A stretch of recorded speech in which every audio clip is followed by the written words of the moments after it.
오늘은 2022년 맥주 감사주일입니다. 금년 하반기를 시작하는 첫 번째 주일이기도 합니다.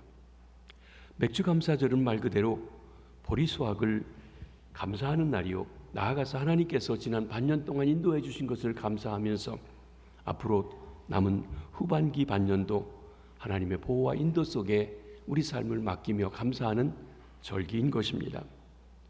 저는 오늘 맥주 감사절을 맞이해서 요한복음에 나오는 네 번째 기적인 오병이어로 5천 명을 먹이신 기적에 대해 살펴보며 함께 은혜를 나누고자 합니다.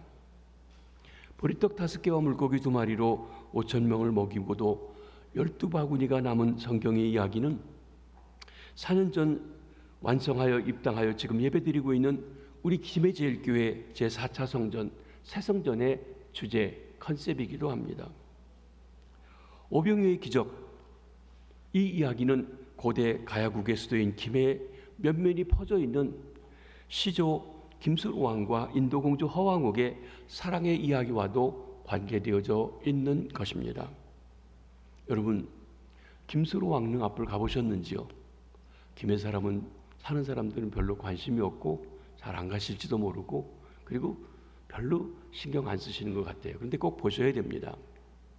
이것은 우리가 만들어 놓은 것이 아니라 대대로 내려오던 것입니다. 그 정문에 인도를 상징하는 코끼리 앞에, 그리고 거기에 쌍어, 물고기 2마리가 함께 놓여져 있고 가운데 탑 같은 모양이 있습니다. 쌍어, 여러분 때론 신어라고도 합니다. 우리 신어산도 옆에 있습니다. 여러분 김해를 다니면서 보면 물고기 2마리 형상이 곳곳에 있는 것을 보실 겁니다. 무심코 보셔서 그렇지만 오늘부터 다시 보시면 많이 있습니다. 특별히 다리를 지나갈 때 다리 앞에 무엇인가를 세워놓는데 거기 물고기가 있는 것을 자주 보시게 될 것입니다. 김해 안에는 물고기 2마리에 대한 부분이 있습니다. 여러분, 이 위에 있는 부분을 보시면 주홍색으로 되어 있는 부분에 코끼리 앞에 물고기 2마리하고 탑 같은 것이 있습니다. 저것이 지금부터 30여 년 전에는 저 색깔로 되어져 있는데 한 얼마 전부터 바뀌어서 밑에 있는 그림, 요 그림으로 지금 바뀌어져 있습니다. 색깔이 그렇게 되어져 있습니다. 그것도 역시 코끼리 앞에 물고기 2마리가 있습니다. 그런데 먼저 거보다 낮은 것이 훨씬 더 정확하게 탑 모양으로 되어 있고, 불교계에서는 허왕옥이 불교를 전하기 위해서 탑을 가지고 왔다, 그렇게 전합니다. 그런데 여러분, 문재인 정부가 시작하면서 100대 과업 중에 하나가 가야 문화 보존이라고 하는 것이었는데, 가야 문화를 위해서 김해시에서 동국대학에다가 가야 불교에 대해서 연구해서 발표해달라고 했는데, 동국대에서 발표한 이야기가 뭔 줄 아십니까? 가야 불교는 없다는 겁니다.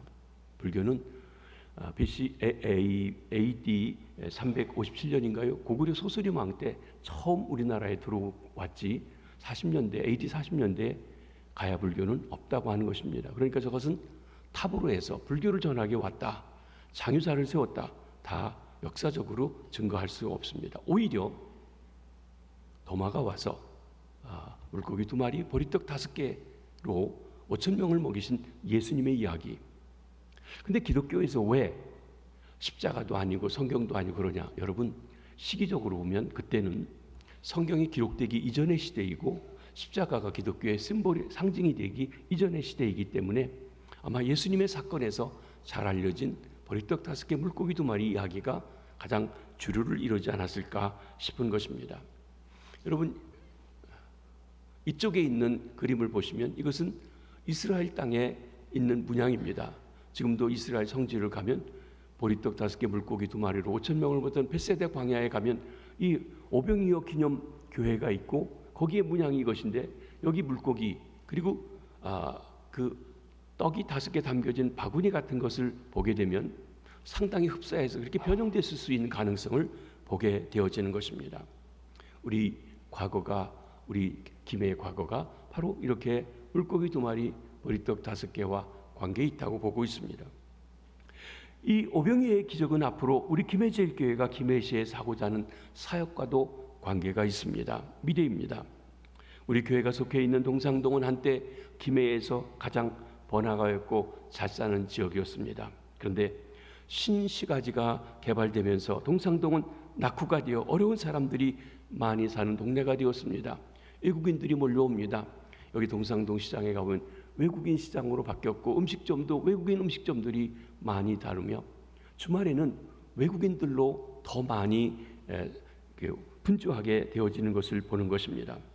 그 어려운 사람들을 중심으로 장정만 5천 명을 생명떡 대신 주님의 말씀으로 먹이고 어린아이, 노인들까지 만여 명의 성도를 이루자고 하는 것이 우리의 하나의 비전입니다. 뿐만 아니라 오병이의 기적은 4차 성전, 새 성전을 건축에 참여한 우리 모두가 경험하고 싶어하는 기적이기도 합니다. 그래서 우리가 하나님 앞에 기도합니다. 하나님 아버지, 성전 건축에 참여한 성도님들, 개인들, 가정들 믿음이 성장하게 하시고 나아가 우리 교회가 오병이의 기적을 체험하게 하옵소서. 우리의 기도입니다. 그러면 어떻게 오병이의 기적이 일어났습니까? 누가 오병이의 기적을 체험했습니까? 우리 주님 예수께서 유월절 가까운 때 빈들에서 보리떡 5개 물고기 2마리로 5천 명을 먹이고도 장정만 5천 명을 먹이고도 12바구니를 남기는 기적을 행하셨습니다. 빈들에 있었던 감사의 잔치입니다. 이 사건은 사복음서에 모두 다 기록되어져 있는 주님의 사역에서 아주 중요한 것입니다.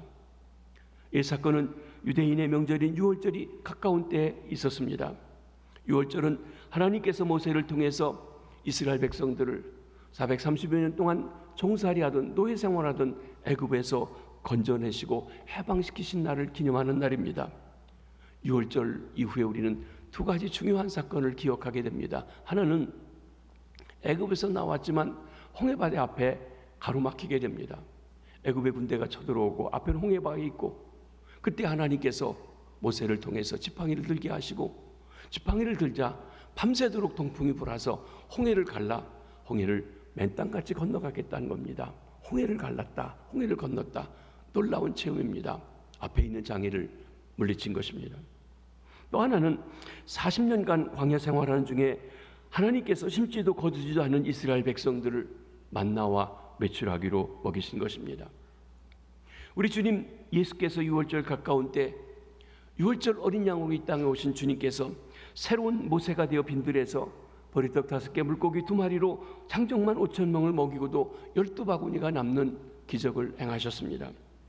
그리고 본문 뒤에 나오는 기사를 보게 되면 새로운 모세가 된 예수님께서 바다 위를 걸어서 제자들에게 가까이 가시고 두려워하는 그들에게 두려워하지 말라고 말씀하시는 것을 봅니다.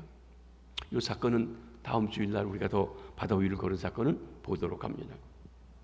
먼저 이 감사잔치가 있게 한 사람들이 있습니다. 큰 무리가 있었습니다. 예수님 주변에 많은 사람들이 몰려들게 되었습니다. 오병이의 기적은 예수님을 왕으로 믿고 섬기는 사람들 속에 일어났던 것입니다.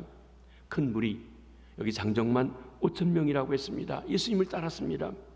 어린아이, 여자, 노인들, 당시의 계산법대로 한다고 하면 약 10,000여 명 정도가 모였을 거라고 봅니다. 이들은 표적을 보고 예수님을 따랐습니다. 2절을 한번 보십니다. 큰 무리가 따르니 이는 병자들에게 행하시는 표적을 보았음이러라. 기적을 행하는 것, 병자를 고치는 것, 하나님의 능력을 베푸는 것을 보고 예수님을 따르게 되었습니다. 기사와 이적은 많은 사람들의 관심을 끌게 됩니다. 사람들을 모을 수 있습니다. 때로는 이를 통해서 큰 믿음으로 인도되기도 합니다. 그러나 우리가 단순히 표적을 보는데 그치고 또 표적에 표적을 보려고 하고 하는데 머무른다고 하면 그것은 바른 신앙은 아닙니다. 우리는 표적에서 시작을 했다 하더라도 진정 말씀으로 인격적으로 하나님을 만나고 하나님을 섬기는 자리까지 나아가야 하는 것입니다. 큰 무리는 주인처럼 대접받음이 좋아서 예수님을 따랐습니다. 사람들은 인격적으로 자기를 대우해 주는 것을 좋아합니다. 사랑받기를 좋아합니다. 예수님께서는 목자 없는 양같이 방황하며 자기를 찾아온 무리들을 잔디에 앉히고 배불리 먹여주셨습니다. 당시의 종교 지도자들이, 정치 지도자들이 백성들을 잘 돌봐야 되는데 자기 배만 채우고 어떻게 해서 그들을 뜯어서 그리고 자기들 배를 뚫으려고 했지 돌아보지 않았습니다. 그러기 예수님께서 말씀으로, 기적으로 또는 실제 떡으로 배불리 먹이시면서 그들을 돌아보아 주었기 때문에 많이 그들이 주 앞에 온 것입니다. 예수님은 섬김을 받으려 오신 것이 아니라 섬기러 오셨다고 하셨습니다. 예수님께서 중심으로 섬겨주셨기 때문에 많은 사람들이 주님의 섬김이 좋아서 주님을 따르고 있는 것입니다. 예수님의 사랑을 받은 교회 성도들이 사람들을 인격적으로 대접하여 섬길 때 많은 사람들이 주님께 오게 되는 것입니다. 우리가 주님을 믿는다면, 주님의 섬김을 받았다면, 내가 오래됐으니 높은 직책이 있으니 계속 기득권을 가지고 더 섬김받아야 된다고 주장하는 것이 아니라, 기독교는 오히려 오래되었을수록 높은 직책이 있을수록 어린이들을, 연약한 이들을, 새로운 이들을 돌아보는 일, 섬기는 일을 하는 것이라는 것입니다. 여러분이 어떤 이유로 오셨든지 교회 오신 것, 주 앞에 나오신 것 잘하셨습니다. 그러나 내가 가지고 있는 인간적인 목적, 거기에만 머무르지 말고 그를 기점으로 해서 진정 주님을 만나고 우리를 섬겨주시는 주님을 통해 섬김을 하는 삶으로 나아가시는 자리까지 나아가시게 되길 바랍니다. 큰 무리는 예수님을 왕으로 삼으려고 했습니다. 어찌 보면 예수님을 임금으로 삼으려고 한 것 아주 귀한 일입니다.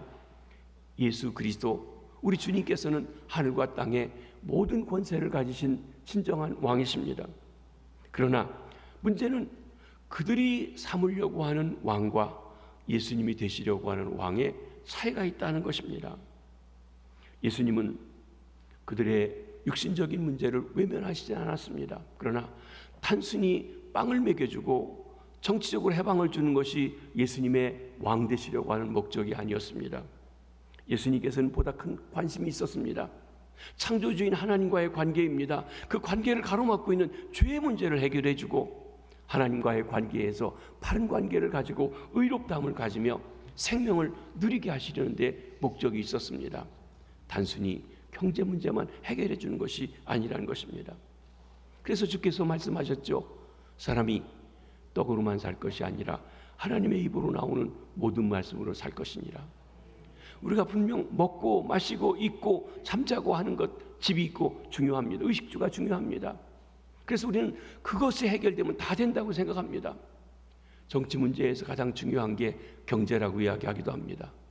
그러나 우리 그리스도인들은 경제를 떠나서 더 중요한 한 부분이 있는데, 그게 뭐냐면 하나님의 말씀으로 살아가는 것입니다. 하나님의 관계 속에 살아가는 것입니다. 그렇습니다.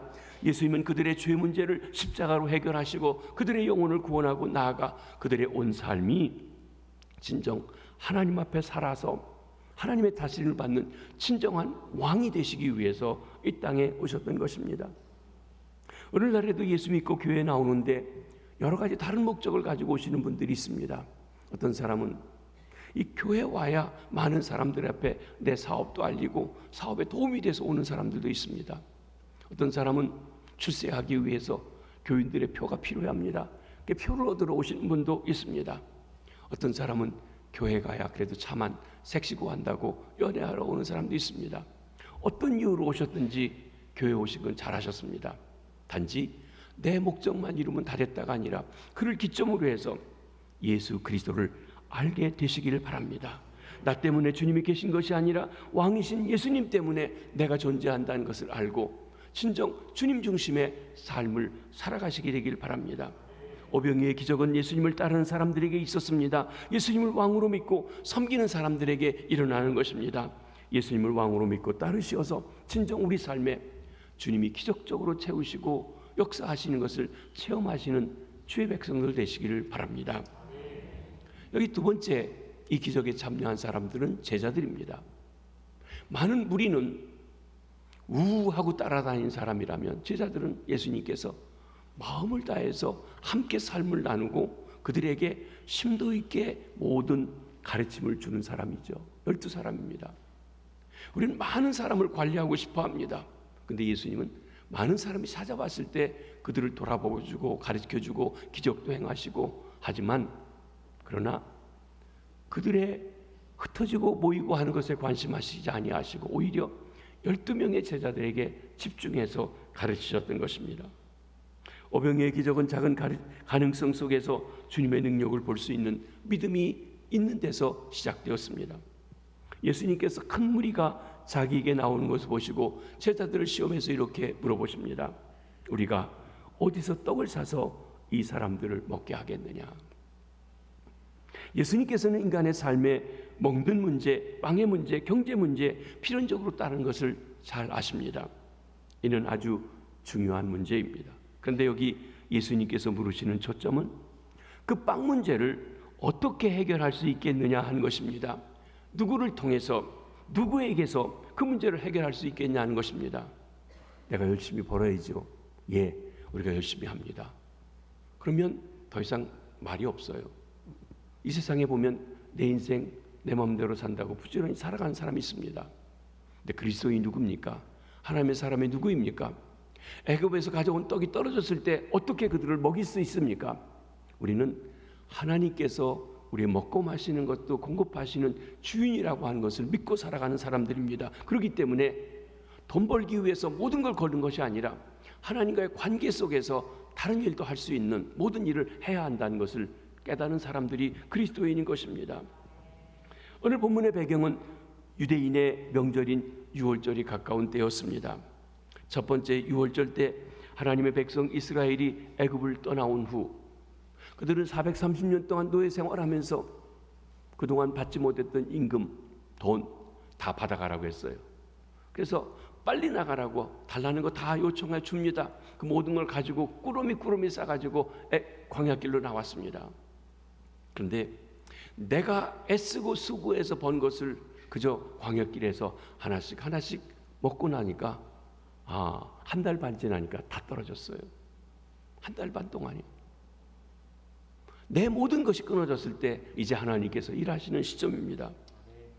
그들은 먹을 것을 걱정하고 계실 때 하나님께서 희한한 걸 주셨어요. 아침에 일어나니까 이슬 같은 것이 있는 그걸 걷어다가 먹으라고 하십니다. 이게 뭐냐? What is this? 이게 만나예요. 여러분, 우리 만나라고 하면 마에다가 시옷자로 하면 맛있는 나, 맛있는 거. 그런 만나가 아닙니다. 니은자예요. 만나. 이건 히브리 말입니다. 뭐냐? 뭔지 몰라서예요. 여러분, 내가 아는 것만 가지고 내가 아는 방법으로만 먹고 살아가는 게 아니라 내가 생각지 않았던, 내가 예상치 못했던 뭔지 모르는 방법으로 하나님께서 먹이신다는 거예요. 그게 만나예요. What is this? 이게 뭐냐? 그렇습니다. 한 끼만 아니라 40년 동안 먹여주셨어요. 광야 들어와서 한 달 반 만에 시작한 만나가 여러분 가나안 들어가기 직전에 그 땅에서 곡식을 거둘 때 끝났다고 성경은 말합니다. 창정만 60만 명 넘는 사람, 아이와 여자, 노인까지 200만 명을 40년 동안 심지도 거두지도 않았는데 하나님이 먹여주셨습니다. 여러분, 인류 역사에서 이보다 더 큰 추수는 없습니다. 기적입니다. 하나님이 인간에게 베풀어 주신 놀라운 기적입니다. 이것은 어느 인간이 한 것이 아닙니다. 하나님이 하셨습니다. 그 하나님이 저와 여러분의 아버지시고 우리의 주님이시고 우리의 왕이시고 우리를 보호하시며 인도하시는 주님임을 믿으시기 바랍니다. 사랑하는 성도 여러분, 그 하나님을 믿으며 두려움하지 말고 주님을 의지하며 나가시는 주의 백성들 되시길 바랍니다. 그 유월절이 가까운데 예수님께서 제자 빌립에게 물어봅니다. 우리가 어디서 떡을 사서 이 사람들을 먹게 하겠느냐? 복음서마다 세팅이 조금씩 차이가 있는데 마가복음을 보면 사람들이 많이 몰렸다가 하나님 말씀을 듣고 저녁 때까지 돌아가야 되는데 물어보죠. 선생님, 날도 저물고 다 돌려보내시죠. 그랬더니 예수님께서 이 굶주린 사람들을 어떻게 돌려보내냐? 너희가 먹을 것을 주어라 하십니다. 찾아온 사람을 그냥 보내는 게 아니라 먹여보내라 그러십니다. 여러분, 때로 우리가 교회 손님들이 오시면 먹여보내야 됩니다.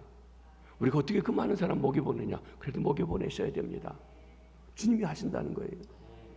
이번 화요일 날에 우리 국내 선교위원회에서 저는 한 곳에서 집중적으로 2박 3일이 모여가지고 함께 집회를 했었는데 코로나 이후에 금년에 처음 하면서 7개 지역으로 나누어서 집회를 합니다. 그리고 그 지역에 있는 사람들만 하루 동안 모여서 집회를 하고 말씀을 듣고 그리고 돌아갑니다. 국내 선교연에서는 강사가 강사비를 받고 강의를 하는 게 아닙니다. 강사비를 내고 합니다. 그리고서는 대접하고 섬기는 일들을 하게 했습니다. 우리 교회에 처음에 100명이 올 거니까 식사하고 해주세요 그러더니 조금 있다가 150명 등록했습니다. 어제 그제 연락 왔는데 185명 지금 등록을 현재 했는데 현장에 등록한 사람까지 220명쯤 될 것 같다고 합니다. 우리가 밥을 해서 먹여야 됩니다. 선물도 줍니다. 우리 장로님들이 교회 재정이 아니라 장로님들 호주머니에서 한 그 장로님들 그 회비가 있는데 거기에서 200만 원을 이번에 오시는 분들 경품을 위해서 선물로 내주셨습니다. 한 장로님께서 또 오시는 분들한테 그냥 보내면 안 된다고 선물을 200명분을 준비하셨는데 아침에 전화 왔어요. 제가 220명쯤 될 것 같다니까 20명 더 해주십시오. 그렇게 얘기를 하시더라고요. 뭐 또 거기서 저보고 쓴 책도 좀 한 권씩 해서 교회 선물을 주시라고 그래요. 대합니다. 대접하는 거예요. 그렇습니다. 근데 여기 질문합니다.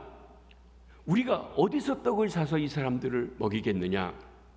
여기 우리 주님 예수께서 뜻하신 것은 출애굽 때 만나를 생각하고 예, 하나님이 먹이시죠. 하나님이 하실 수 있습니다. 이런 대답을 기다리셨던 것입니다. 그런데 제자들의 대답은 어떻습니까?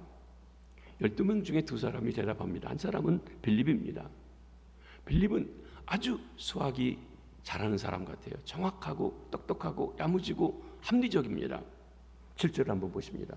빌립이 대답하되 각 사람으로 조금씩 받게 할지라도 200데나리온의 떡이 부족하리이다.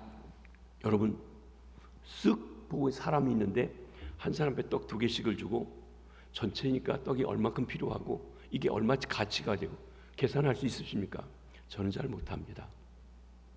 네, 아마 우리 집 사람은 잘할지 모르겠습니다. 수학이 아주 잘하니까 계산 안 돼요. 근데 빌립이 그걸 계산했다는 것 대단한 사람입니다. 200데나리온어치 떡을 사와도 좀 부족할 것 같습니다. 1데나리온 당시 노동자의 하루 품삯입니다. 예수님과 그 제자들에게는 200데나리온이라고 하는 많은 돈이 없었습니다. 혹 그 돈이 있다 손치더라도 어디서 그 많은 떡을 사올 수 있습니까? 그 당시에는 경제적으로 어려울 때입니다. 돈이 있어도 먹을 떡을 빵을 사올 수 있는 그것이 없는 것입니다. 그런데 어디서 그것을 사다 먹일 수 있겠냐 하는 것입니다. 여러분 때로 우리가 정확하게 계산하고 합리적으로 생각하는 것 우리에게 꼭 필요합니다. 그런데 여기 약점이 있다는 것이에요. 그것은 상황은 정확하게 파악할 수 있지만 해답이 되지 않는다는 것입니다. 인간의 차원에서 합리적으로 생각할 수 있습니다. 그러나 우리 신앙인은 인간의 지각을 뛰어넘어 역사하시는 하나님의 차원을 생각해야만 하는 것입니다. 우리가 어디서 떡을 사서 이 사람들을 먹이겠느냐 하시는 예수님의 질문에 대한 제자 빌립의 대답은 선생님 제가 계산해 보았더니요 200데나리온어치 넘는 떡이 필요한데 우리 돈도 없고요 돈이 있어 사올 수도 없고 못 먹입니다. 돌려보내시죠. 이게 빌립의 대답입니다. 못합니다 했었어요. 여러분 못합니다라고 하는 대답이 제일 쉬워요. 안 하면 제일 쉽다는 거예요. 그런데 없는데 하시라는 거예요. 너희가 먹을 것을 주라고 하십니다. 여러분 빌립의 계산은 정확하고 합리적인 대답이었습니다. 그러나 신앙적인 대답은 아니었습니다. 인간의 한계를 뛰어넘어 역사하시는 하나님의 능력을 바라보는 믿음의 대답이 결코 아니었다는 것입니다. 6월절 가까운 때 6월절을 지키려고 하고 있는 그들에게 있어서 광야에서 만나러 그 백성들을 40년 동안이나 먹인 하나님을 찬송하고 기억하고 감사하는 그런 절기를 지키는 그들에게 있어서 하나님을 바라보는 신앙이 결코 없었습니다. 단순히 우리 가진 게 없습니다. 돈이 있어도 떡을 살 데가 없습니다. 못합니다. 안 됩니다. 그거였었어요. 애굽에서 나왔는데 우리 먹을 게 없습니다 하는 얘기와 똑같은 이야기지 주님을 바라보지 못했다는 것입니다. 이렇게 예수님께서 빌립과 이야기하고 있는 동안 빌립과 같은 동네인 베세다 사람인 안드레가 어디 돌아다니다가 했는지 한 작은 소년 하나를 데리고 왔습니다. 그리고 예수님에게 이렇게 묻습니다. 9절 말씀입니다. 여기 한 아이가 있어 보리떡 5개와 물고기 2마리를 가지고 있나이다. 그러나 그것이 이 많은 사람에게 얼마나 되겠사옵나이까. 여러분, 어떻게 보면 이 안드레는 참 맹하고 답답한 사람입니다. 사복음서에서 안드레에 대한 기록이 그 12제자 이름할 때만 나오는데 오직 요한복음에만 딱 3번 나오는데 다 사람을 예수님께 인도하는 장면입니다. 처음에는 그가 세례 요한의 제자로 요한과 함께, 사도 요한과 함께 예수님을 만나고 돌아와서 자기 형 시몬에게 우리가 메시아를 만났다 하고 자기 형을 데리고 예수님 앞에 들어갑니다. 안드레는 하루에 5,000명씩 회개시킬 수 있는 능력의 설교자가 결코 아니었습니다. 그러나 5,000명을 설교할 수 있는 자기 형 시몬에게 예수님을 소개해서 믿게 했습니다. 보리떡 5개, 물고기 2마리 가진 어린아이를 오늘 본문에 데리고 갑니다. 자기가 능력을 행할 수 없지만 작은 그 도시락 싸온 어린아이를 예수님에게 소개하는 일을 했습니다. 뒤에 가서 헬라 사람들이 예수님을 찾아왔을 때, 예수님이 돌아가시기 직전에 그 헬라 사람들이 예수님 만나려고 할 때 빌립이 주저하자 그걸 얼른 데리고 예수님 앞에 데리고 갑니다. 여러분, 아무것도 못하시더라도 안드레처럼 사람을 데려오시면 그 사람이 놀라운 일을 할지 어떤 일을 할지 우리는 모릅니다. 그렇습니다. 하루 예수님 앞에 소개하면 됩니다.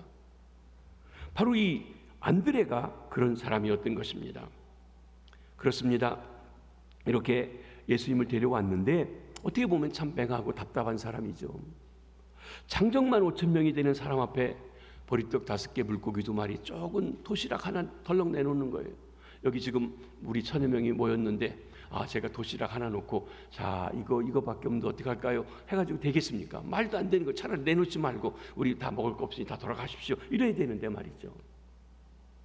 더군다나 합리적이고 정확한 계산하는 빌립이 볼 때는 이건 우습지도 않은 이야기입니다. 그런데 이 안드레 어쩌면 엉뚱하고 한 이 일이 인간의 합리와 계산을 뛰어넘어 역사하시는 주님의 능력을 인정하는 작지만 살아있는 믿음이 되었던 것입니다.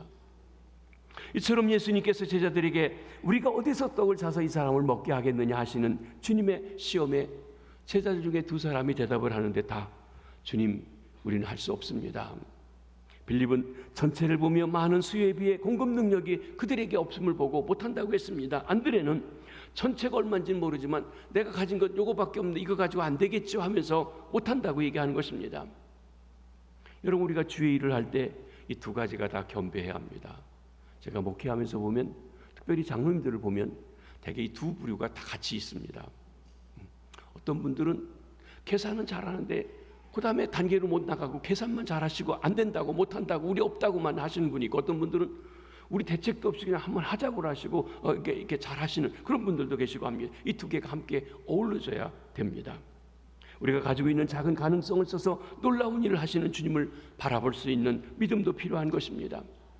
우리는 분명 합리적이어야 합니다.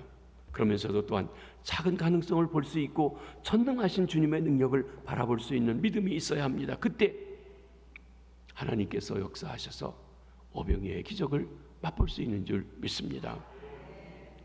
3번째로 여기 어린아이가 있습니다.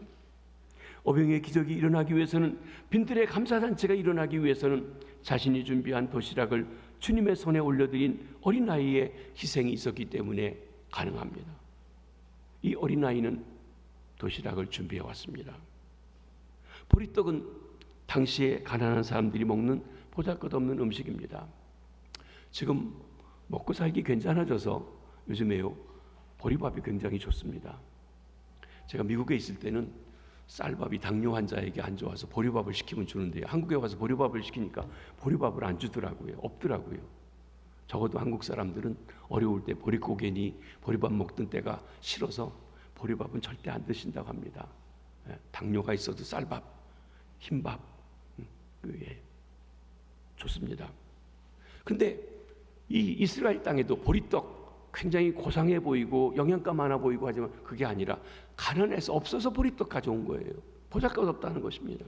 물고기, 여러분, 우리가 물고기라고 하면 기독교를 상징하는 물고기가 있죠. 익수스라고 하는 말입니다. 예수 그리스도 하나님의 아들 구세주라고 하는 헬라 말의 첫 자를 따면 익수스라고 하는 물고기가 됩니다. 이 물고기는 좀 큰 물고기예요. 그런데 여기는 익수스라고 하는 단어를 쓰지 않고 옵살리온이라고 했어요. 옵살리온은 어부가 고기를 잡으면 아주 조그만 건 도로 넣어줘서 또 클 때로 기다리고 큰 건 가져가고 중간에 어중간해서 그건 상품도 되지 않고 돌려보인 걸 어중간한 걸 바닷가에 던져놓으면 가난한 사람들이 그걸 가져다가 소금에 절여서 먹는 것, 그 음식이 옵살리움이에요. 우리 물고기 2마리 하면 꽁치 2마리 이렇게 갖다 놨나? 절대 그렇지 않습니다. 우리 오병이어 기적의 그림에 물고기가 크게 있고 토실토실하니까 큰 걸로 생각하지만 사실은 그렇게 큰 것은 아니었습니다. 확실히 보리떡 5개 물고기 2마리는 보잘것없는 음식입니다. 그러나 비록 보잘것없는 음식이라 할지라도 준비해 가지고 왔을 때, 주님이 필요하실 때, 주님이 쓰시려고 할 때 드려졌기 때문에 쓰실 수가 있었다고 하는 것입니다. 사랑하는 성도 여러분, 주님이 언제 어떻게 여러분을 쓰시려고 인지 모르기 때문에 그때를 위해서 늘 준비하고 있어야만 드릴 수 있다고 하는 것입니다. 어린아이가 기꺼이 주님께 드렸습니다. 보리떡 5개 물고기 2마리가 우리가 볼 때는 보잘것없는 것입니다. 그렇다고 해서 어린아이가 그것을 드린다는 것 결코 쉬운 일이 아닙니다. 우리가 아다시피 어린아이들은 자기 중심적입니다. 그리고 한번 소유하면 내놓지 않으려고 하는 경향이 그들에게 있습니다. 드림에는 희생이 따릅니다. 희생이 없이 기적이 일어나지 않습니다. 누군가의 희생이 있어요. 예수님의 희생 때문에 우리는 영생을 얻게 되었습니다. 군인들이 자기의 생명을 바쳐서 희생했기 때문에 자유와 평화를 누리며 우리가 살아갈 수 있습니다. 어머니들이 뱃속에서 낳아서 기르면서 희생하고 헌신하기 때문에 자녀들이 풍성한 삶을 누리며 살아갈 수가 있는 것입니다. 사랑하는 성도 여러분, 우리가 주님이 어떤 축복을 부어주실까 관심하고 기대하는 것도 좋습니다. 그러나 이제 우리가 구원받아 하나님의 자녀가 되고 주님의 희생과 은혜로 죄사함 받고 새 생명 얻었다고 하는 것을 분명하다고 하면 내가 자꾸 얻으려고만 하지 말고 한번 이렇게 질문해 보시면 어떨까요? 내가 주님을 위해서 무엇을 드릴까? 주께서 내게 주신 작은 것, 보잘것없는 것이라도 무엇을 드릴 수 있을까 하고 말입니다. 우리 주님께서 이 시간 우리에게 물어보십니다. 십자가에 달려서 2팔을 벌려 피 흘려 주신 주님이 내 너를 위해서 피 흘려 몸들여 너희를 구원해 주었는데 너는 나를 위해서 무엇을 주겠느냐?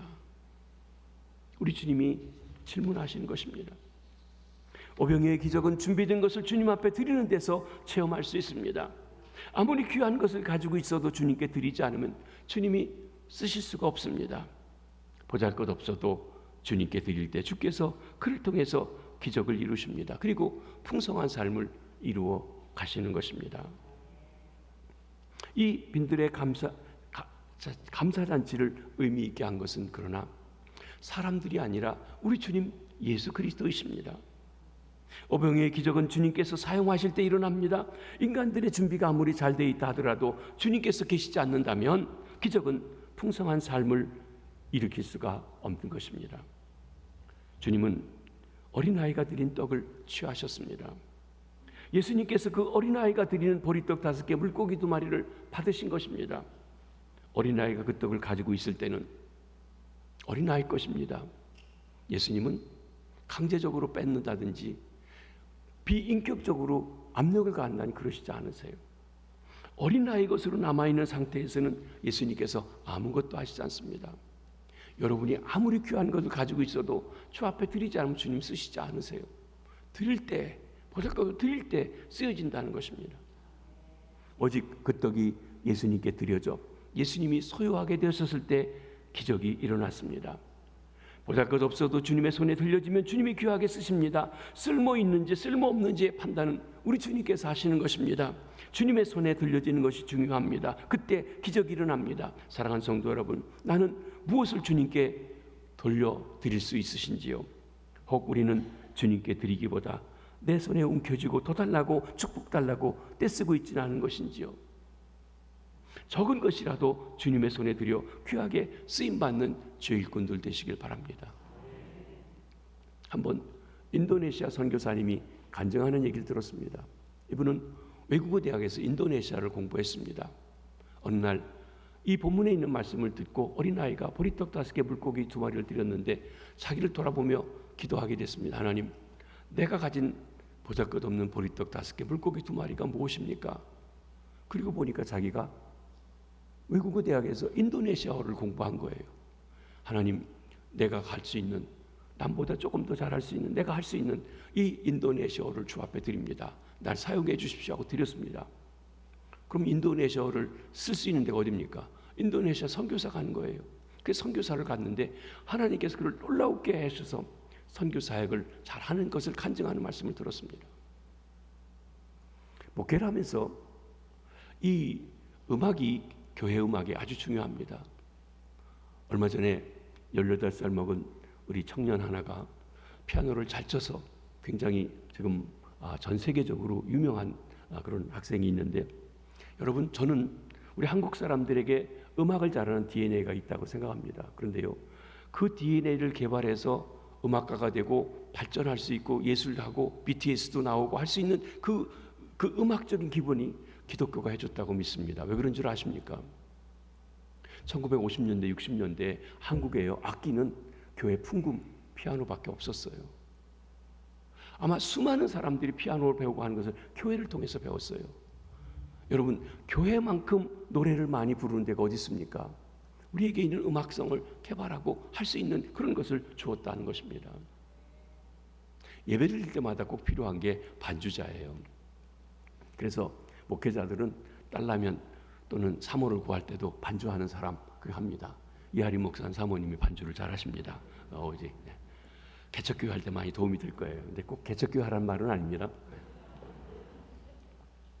근데요, 저도 미국에서 개척하면서 하는데 새벽 예배를 드렸는데 저는 찬송가를 새벽에 2곡씩 불렀습니다.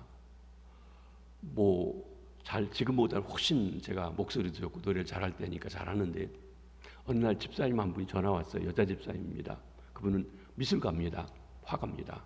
추상화를 그리고 전국 미전에서도 입상도 하시고 특서도 하시고 하는 아주 그림을 잘 그리시는 분인데, 목사님, 새벽에 피아노 안 하시고 목사님이 혼자 하시니까 음도 불안정하시고 상당히 힘들어 보이시는데 제가 피아노를 좀 할까요? 그러더라고요. 그래서 아니, 집사님 미술을 하시는 분인데 피아노도 하십니까? 그러니까 저희 어머니가 하도 극성이어서 어렸을 때 피아노를 배웠습니다. 그런데 하기 싫어서 안 했는데 하도 답답해서 제가 좀 피아노를 하려고 합니다. 근데 조건이 있습니다. 뭐냐고 그랬더니 목사님 그 새벽 기도 때 부를 찬송을 미리 자기한테 2곡씩을 알려주면 집에서 열심히 연습해가지고 그리고 가서 치겠다는 거예요. 그러라고. 전날 전화가 옵니다. 내일 새벽 기도 하면은 제가 어떤 찬송 줍니다. 그러면 연습해가지고 오는데 진짜 멋지더라고요. 띵똥땡똥 하고요. 어떻게 보면 그냥 하는 게 더 나을 것 같아요, 처음에. 그래도 성의가 그래서 했습니다. 몇 달 지나고 나더니 목사님, 이제 악보 안 알려줘도 됩니다. 제가 할 수 있습니다. 그리고 그냥 불러줘도 그 자리에 다 치더라고요. 근데 이제 손이 다시 돌아온 거예요. 실력이 좀 돌아왔어요. 여러분, 제가 어느 특정인을 가지고 얘기하는 거 아니니까 양해하시기 바랍니다. 교회 피아노 잘 치시는 분 아주 많아요. 대배라든지 이런 데 있어요. 그런데 특수한 시간에 드려지는 피아니스트는 별로 없습니다. 새벽 기도 잘 안 할 없어요. 금요 영성 집회 우리 대배 반주자들이 하시지 않아요. 또 어떤 키보드 하시는 것 정식 반주자가 아닌 분들이 하시는 분도 있어요. 그렇습니다. 여러분, 제가 피아노하고 언어에 대한 말씀을 드렸지만 여러분이 가지고 있는 할 수 있는 교회의 여러 가지 사람들에게 도움이 될 수 있는 그 어떤 것, 이거 보잘것없는데요. 그게 보리떡 5개 물고기 2마리가 될 수 있습니다. 그걸 드려줘야 귀하게 하나님이 쓰실 수 있고 사용하실 수 있다는 것입니다. 주님 예수께서 어린아이가 드린 떡을 축사하셨습니다. 축사하셨다. 유카리스테오. 이 말은 여러분, 우리 성찬식이 유카리스트스라고 부르는데 축사하셨다는 말입니다. 감사했다는 것이에요. 감사가 기적을 낳습니다. 보잘것없어도 감사를 받을 때 귀하고 커집니다. 그러나 귀한 것을 주어도 불평하고 불만하고 받으면 아주 별것 아닙니다. 감사는 어떤 사건의 부정적인 것보다 긍정적인 것을 보는 태도입니다. 삶에는, 사건에는 어떤 일이든지 간에 양면성이 있습니다. 그런데 어떤 사람은 긍정적이고 또 적극적이고 좋은 쪽을 보고 격려하고 하는데, 어떤 사람은 잘못되고 틀렸고 한 것을 흠잡아 가지고 그것을 가지고 이렇게 얘기하는 사람도 있습니다. 같은 사건이요, 같은 일인데 보는 각도에 따라서 너무나 차이가 있다는 것이에요. 어떤 이는 감사의 조건, 칭찬의 조건을 찾아 기쁨에 이릅니다. 그러나 어떤 이는 원망과 불평을 가지고 근심에 빠지곤 합니다. 우리가 자녀를 키울 때에도 여러분, 다 잘하는 아이가 없어요. 문제가 있어요. 그런데 잘하는 것을 격려해서 더 발전시켜주는 분이 있고, 어떤 사람은 못하는 것만 지적해서 자꾸 주눅들게 하는 경우도 있습니다. 성경은 우리에게 명하십니다. 항상 감사해라. 쉬지 말고 감사해라. 범사에 감사하라. 모든 일을 감사하는 면으로, 긍정적인 하나님의 관점에서 보라는 것입니다. 사랑하는 성도 여러분, 혹 우리 삶이 메마른 것은 원망과 불평이 차이기 때문이 아닌지요? 감사가 없기 때문이 아닌지요? 오늘 맥주 감사절인데 감사절이 또 왔나? 알지도 못하고 오시지 않았는지요? 목사님은 감사절이라더니 왜 자꾸 헌금을 저렇게 하라고 하시는지 모르겠다고 그런 마음에 늘 불평이 있지 않으신지요? 저 여러분 헌금 많이 해도 아무런 저하고 관계 없습니다. 여러분 축복받으라는 거예요. 그런데 그 말조차도 헌금하라고 하는 얘기는 듣기 싫어하는 분들이 있어요. 진짜 얘기인데, 여러분 성경에 감사절을 기억해서 꼭 지키라고 해서 빈손 들고 나오지 말라고요. 감사할 때 여러분의 삶이 바뀌어진다고 해서 얘기하는 것입니다. 그렇습니다. 감사할 때 더 많은 감사의 조건이 생깁니다. 감사하는 데서 하나님의 역사하심으로 오병이어의 기적을 맛보는 풍성한 삶이 있는 것입니다. 그 삶을 누리시게 되길 바랍니다. 우리 주님께서는 축사하신 떡을 제자들에게 주셨습니다. 잔디에 사람들을 50명씩 100명씩 앉게 하시고 나눠주게 하셨습니다. 여러분, 받는 자보다 주는 자가 복이 있습니다. 많아서가 아니라 적어도 함께 나눌 때 기쁨이 있다는 것입니다. 나눠주는 것, 물질의 풍요로움에 있는 것이 아니라 마음의 풍요로움에 있습니다. 물론 우리나라 속담에 있는 것처럼 광에서 인심이 난다고, 광이 차 있으면 얼마든지 주는데 좀 더 여유가 있는 건 사실인 것 같아요. 그러나 어떤 사람은 여유가 있는데도 못 나눠주는 데 비해서, 어떤 사람은 자기도 지금 받아야 될 판이고 어려워 보이는데도 자꾸 뭐 주려고 하는 분이 있어요. 주는데 오는 기쁨이 있다는 것이에요. 그거 아시냐는 거예요. 사랑하는 성도 여러분, 누군가에게 무엇인가를 나누어 보신 적이 있으신지요? 나누어줄 때 나를 나타내기 위해서가 아니라 은밀히 오른손이 하는 것 왼손이 모르게 나누어줄 때 거기에 풍성한 삶이 있습니다. 기적이 있습니다. 하나님이 내게 주신 복을 흘러가게 하여 기적을 맛보는 주의 백성들 되시길 바랍니다. 주님이 제자들에게 나누어 주게 하셨어요. 여러분, 예수님의 제자들도 섬김받는 것을 좋아했습니다. 예수님이 왕이 되면 누가 오른쪽 누가 왼쪽에 갈 것이냐 싸웠습니다. 심지어 어머니까지 동원해서 주님이 왕이 되면 하나는 내 오른쪽에, 하나는 주님 왼쪽에 앉게 해달라고 치맛바람을 일으켰던 제자들도 있었습니다. 서로 높은 자리를 차지하려고 다투었던 것입니다. 바로 그런 제자들에게 예수님께서는 사람을 앉혀놓고 그리고 봉사하라는 거예요. 서브하라는 거예요. 나눠주라는 거예요. 일하라는 것입니다. 섬기게 하셨습니다. 여러분, 우리가 때로는 주인 노릇하고 어른 행세하고 섬김받고 부리려고 하면 짜증이 납니다. 내 양이 차지 않는 것입니다. 그러나 내가 겸손히 나눠주며 섬기려고 할 때는 기쁨에 넘치게 됩니다. 사랑하는 성도 여러분, 여러분의 교회 생활 어떻습니까? 만족하십니까? 기쁘십니까? 아니면 짜증스러우십니까? 혹 짜증스럽다면 그것이 여러분이 내가 이게 오래됐고 내 직분이 뭐고 내가 이만하면 섬김받아야 돼, 나를 안 알아줘, 나를 안 섬겨주기 때문에 오는 섭섭함에서 오는, 남을 부리려고 하면서 오는, 양이 안 차서 오는 그런 데서 오는 짜증은 혹 아니신지요?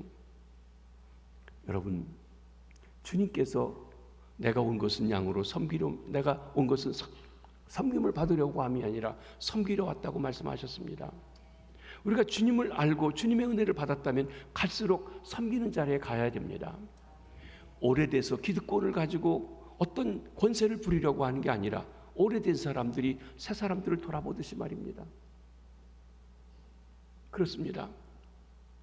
높은 직책을 받았다고 하는 것은 거드럭거리라고 준 것이 아니라 오히려 그를 통해서 보다 많은 사람을 섬기고 돌아보라고 주신 직분이라는 것입니다. 섬김을 통해서 풍성한 삶이 오병이의 기적을 맛보시게 되기를 바랍니다. 주님은 남은 떡을 다 거둬들이라고 했어요. 주님께서는 사람들이 먹고 싶은 만큼 저희가 원하는 대로 주신다고 했어요. 어떤 우리가 잔치를 할 때 모자라면 안 됩니다.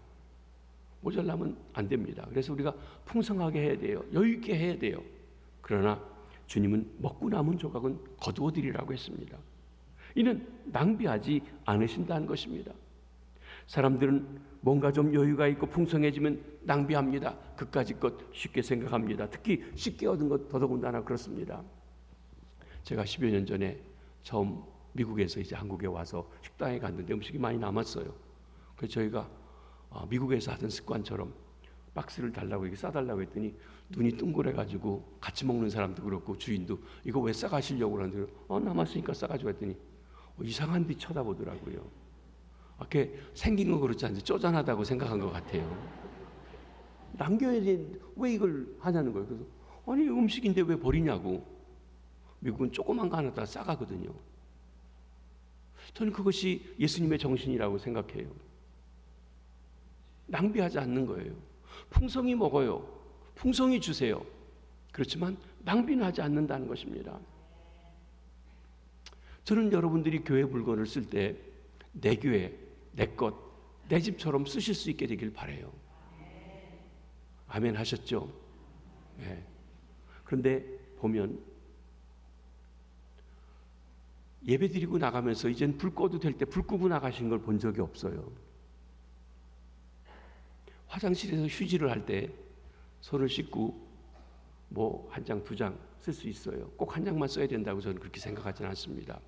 그런데 어떤 분은요, 그래가지고 한 6, 7장을 하는 거예요. 제가 그 옆에 보면서 어이구 이렇게 가슴이 저기 왜 저렇게 하지 그러고 싶어요. 그러면 생각해요. 만약에 저 종이값을 자기가 낸다면 저렇게 쓸까? 공짜니까, 교회 거니까 그렇게 쓰는 거 아닌가 싶어요. 자기 차를 타고 다니면 함부로 뭐 지저분한 거 안 버릴 것 같은데 교회 차니까 그냥 막 함부로 한다는 거예요. 여러분, 공산주의가 안 되는 이유가 무엇입니까? 내게 아니기 때문에 함부로 한다는 거예요. 열심히 안 한다는 거예요.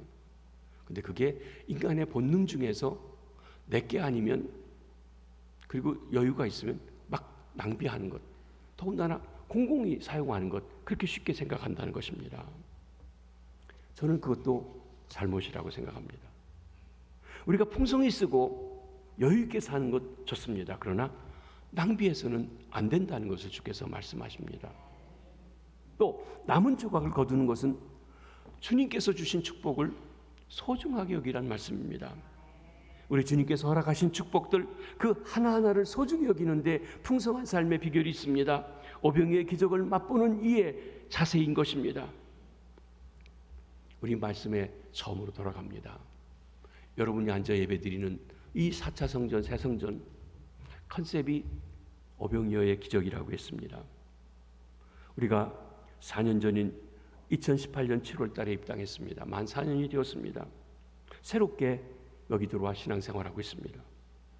우리는 우리 성도님들이 보리떡 5개, 물고기 2마리 보잘것없는 헌신을 아름답게 써주시고 귀하게 써주셔서 주님의 놀라운 역사를 위해서 우리를 써주신 것 다시 한번 감사드립니다. 제가 처음 이 교회에 왔을 때 재정부장님이 저 체육관 비전센터 짓느라고 10억 빚이 있다고 그러더라고요. 교환 먹겠다는 1절 얘기 안 했는데 담임 목사로 오니까 얘기하더라고요. 그러냐고 하고 2년 반인지 3년쯤 지냈더니 다 갚았다고 하시더라고요. 그때 우리가 성전을 짓자고 했습니다. 성전을 짓기로 해서 우리가 짓기로 하고 나서 다 완성해 줄 때까지 한 5년 정도 걸렸는데, 그때 우리가 주변에 있는 땅도 샀습니다. 전에 산화 땅에서 이 길 정리 안 된 것, 길 정리 같은 것도 다 했습니다. 그래서 한 31필지 정도 샀습니다. 체육관을 짓고 본당을 짓고 약 200억 정도 우리가 들었습니다. 10억 빚이 있던 교회가 여러분이 5년 동안에 120억 헌금을 했습니다. 놀라운 일이에요. 놀라운 일이에요. 그렇지 않습니까? 물론 우리 중에 집 몇 채 값을 헌신하신 분이 있어요. 억대로 하신 분도 있어요. 몇 천만 원씩 하신 분도 있어요. 그러나 어떤 분들은 그럴 수 없지만 정말 새 성전을 위해서 보리떡 5개 물고기 2마리처럼 몇십만 원, 몇백만 원, 몇만 원씩 꼬개꼬개 해가지고 드리신 분들도 계세요. 많이 한 것만 아니라 모든 분들이 다 함께 참석하셨다는 거예요. 근데 드리기 어려운 분, 드리지 않으려고 하는 분들, 어려워서 못 드린 건 좋은데 심지어 어떤 분들은 성전 지면 3년 안에 파산하니까 지금 하면 안 된다고 뭐 이런 사람도 있었고요. 또 어떤 분들은 멀쩡한 교회 때려부시고 교회 짓는다고, 이런 교회 안 다닌다고 떠나신 분도 있었고 그렇습니다. 그런 분들은 오병이의 기적을 맛보시지 못하셨다고 생각합니다. 여러분, 우리가 200억 정도 비용이 드는 중에 120억은 여러분이 헌금하셨고 80억을 은행에 융자했는데 들어와서 3년 동안에 지금 30억을 갚았습니다. 50억 남았습니다. 전혜재정 부장님이 목사님 가시기 전까지 50억만 해주시면 나머지 우리가 하겠습니다 했는데 50억은 벌써 했습니다. 남았습니다. 이제 여러분, 당회에서 100주년이 되는 해까지 앞으로 5년 남아서 금년이 95주년이니까 100억을 이거 50억을 다 갚아가지고 빚 없이 100주년 때는 하나님 앞에 우리 교회를 드리자고 했습니다. 충분히 가능하다고 믿습니다. 그러기 위해서는 여러분들이 다 들어와서 있으니까가 아니라 끊임없이 이 기적 속에 살아가면서 거기에 대해 작은 보리떡 5개 물고기 2마리를 끊임없이 드리고 약속하신 것을 드리고 또 새로 오신 분들은 다 지어놓은 곳에 있는데 나도 좀 참여해야 되겠다는 마음으로 하셔서 이것도 다 갚아 가시면 좋겠습니다. 그렇습니다. 저는 그 일이 계속되어지는 과정 속에서도 바로 우리가 오병이어의 기적을 체험할 수 있다고 믿습니다. 성전 건축 헌금하고 망하신 분 있으면 손 들어 보십시오. 제가 갚아드리겠습니다. 솔직히 말입니다. 하나님 앞에 건축 헌금하고 망한 사람 없습니다. 오히려 성전 건축하고 나서 어렵게 건축하고 나서 여러 가정들이 새로 집을 이사가고 해가지고 제가 아주 이사신방 하는데 바쁠 정도로 많이 하셨습니다. 감사함으로들 참여하신 것이, 저는 그것이 또 한편에서는 바로 오병이어의 축복이라고 여깁니다. 그 축복이 계속되어지시길 바랍니다. 맥주 감사절을 맞이하여 빈들의 감사잔치, 오병이어의 기적을 가져온 감사 정신으로 풍성한 삶을 살아가며 이 땅에 새로운 역사를 창조해 가시는 주의 백성들 되시길 주님의 이름으로 축복합니다. 기도하겠습니다. 하나님 아버지, 지난 6개월 동안도 저희를 지켜주시고 보호해 주시고 채워주신 것 감사합니다. 코로나 이후 많이 하나님이여 거리 제한도 풀리고 자유로워졌지만 아직도 불안하며 특별히 경제적으로 인플레이션이 심하고 하나님 앞으로 경기가 어떻게 될지 모르는 아버지 불확실성 속에 있습니다. 그러나 우리가 참 그 속에서 주님을 바라보고 있는 것에 감사하며 나갈 수 있게 하여 주시옵소서. 진정 주님을 소망하는 믿음의 역사 되게 해주시고 내가 주 앞에 드릴 수 있는 작은 보리떡 5개 물고기 2마리 청성을 다해 주 앞에 드리며 주 앞에 쓰임받는 저희들 될 수 있도록 역사하여 주시옵소서. 주님, 섬김 받기보다는 섬기려고 하는 자세가 있게 도와주시고 하나님이 주신 것을 소중히 여기고 낭비하지 않으며 하나님께 영광 돌리는 주의 백성들 되게 해 주시옵소서. 감사가 넘치는 저희들의 삶 구석구석 되게 해 주시옵소서. 예수님 이름으로 기도하옵나이다. 아멘.